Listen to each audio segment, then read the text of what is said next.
1997 সালে ওনার থেকে কিনো হয়েছে, ওনার থেকে মানে কি ওনার দিদার থেকে এবং ওনার মার থেকে, ঠিক আছে, বাট দাদুর থেকে, ঠিক আছে, সাথে মামাও আসলো মোহিত কর্মকার, ঠিক আছে, ওরা মিলা বেচার পর এমনকি আমাদের কাছে এই যে এই জায়গার যেভাবে টাকা নিছে কিস্তি হিসাবে হোক বাট এই ক্যাশ টাকা হোক 39,000 টাকা, এরপর আরো একের কাগজ আসলো ওটা উনিতে খেয়াল আইছে, আমরা দেখাইতে পারতাছি না, ঠিক আছে।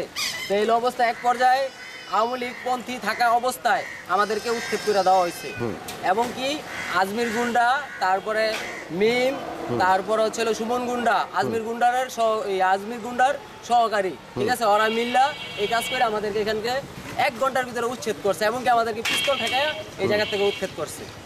এটা আমরা এই নারায়ণগঞ্জবাসীর কাছে সুষ্ঠু বিচার এবং জায়গাটা কিনছিল হইলো আমার মামা এবং আমার বাবাই মারা গেছে টেনশনে।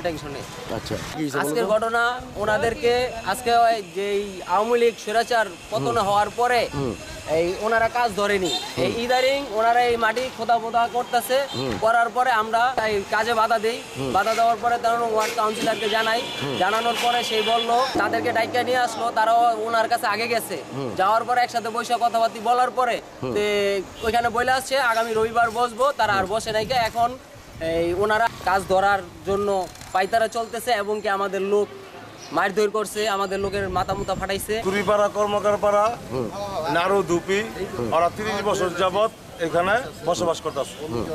ওই 3 পুরুষ হিন্দু, তারা সনাতন ধর্মের লোক, তারা বহু জায়গায় এলাকা বিচার আচার দিছে।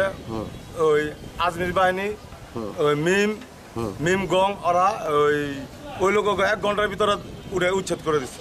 উচ্ছেদ করে দিয়া এরা অস্ত্র হিন্দু লোক খেদাই দিছে, খেদা দেয় এরা জায়গা দখল করে আরেকজন বিচার। জায়গাটা তো মধুগা ছিল।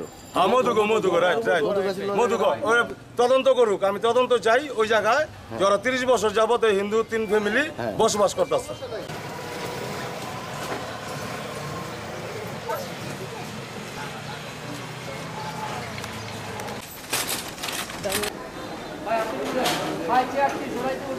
বলে কি ঘটনাটা কি হইলো? এটা তো আমি সঠিক বলতে পারতাম না। এই দুই পক্ষে মানুষ আসলো, এই জায়গায় মারামারি এই জায়গায় ছুড়ে দিয়ে যে আমার এই অবস্থা। যে কটা বেশি একটা আগে করি ঠিক আছে, কিছু ওই মহল্লারই আইসে আইয়া কাজ বন্ধ করে রাখছিল আমাদের। তো আজকে আমরা ওই বিষয় না বসছি যে কি সমস্যা কি আসে বিষয়, কাগজপত্র লিগ্যাল, জায়গা লিগ্যাল।